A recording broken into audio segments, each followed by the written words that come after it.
cutting these logs up into small pieces with the chainsaw, and all of a sudden the whole bar of the chainsaw just flies off, and it's because my bar nuts got vibrated off the saw. Now, been using this chain for a few days.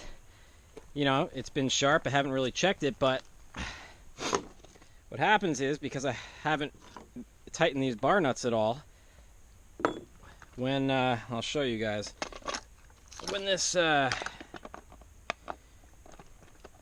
there we go. Okay, so here are the bar nuts, this guy right here.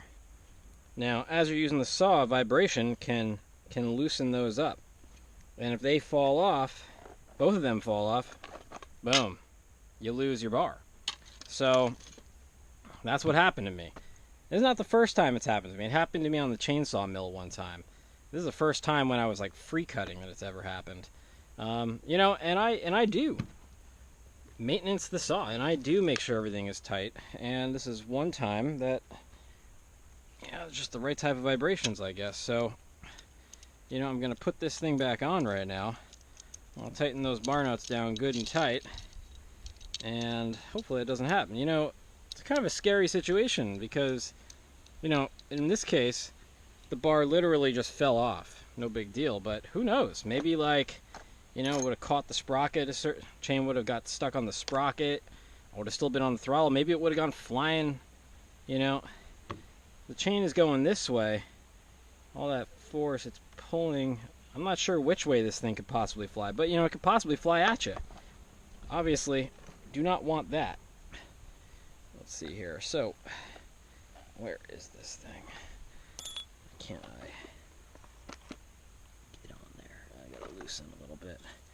Where this tensioner pin is hitting the bar. There we go. Okay.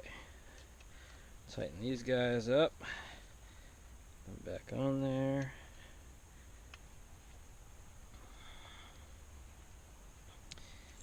Oil all over my fingers. Can't tighten that. Okay. I don't even know if these are the original nuts. Luckily, I had some extras. I found one of them in the pile, in the log pile over there. The other one I couldn't find, so most likely one of them fell off earlier. I didn't notice, and then the other one just came off. That's the one I just found where I was just working. So before I tighten those bar nuts down, I'm gonna tighten my tensioner. Get this chain on there good. Okay. Now I'm gonna crank on those bar nuts a little bit. See, this, if you can see, this is an original Husky bar nut, where the nut is deeper. See how this one's narrow? It's shallower. It's a lot easier with the wrench to get on that thing, and it stays on nice and straight, and you can tighten it down good. These other bar nuts that I have, some kind of aftermarket nut some douchebag sold me, they don't, see how they wobble around on there? Not so good. Okay, these bar nuts are on there good now. While we're here, let's grease up the sprocket. I don't know if, a lot of people don't seem to do this. I don't know why. People I talk to, they don't even know there was a grease fitting here. It's not really a grease fitting, but let's put a couple squirts in there till we see grease coming out. I'm running out of grease here. Come on. There we go. Got a little squirt coming out there. Okay. Now, chain's on there good. We're ready to rip! Yeah.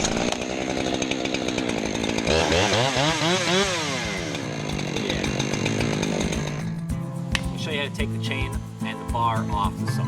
So you got two bar nuts and a tensioner. The tensioner is what tightens the chain around the bar. And in order to loosen it, we need to first break the bar nuts.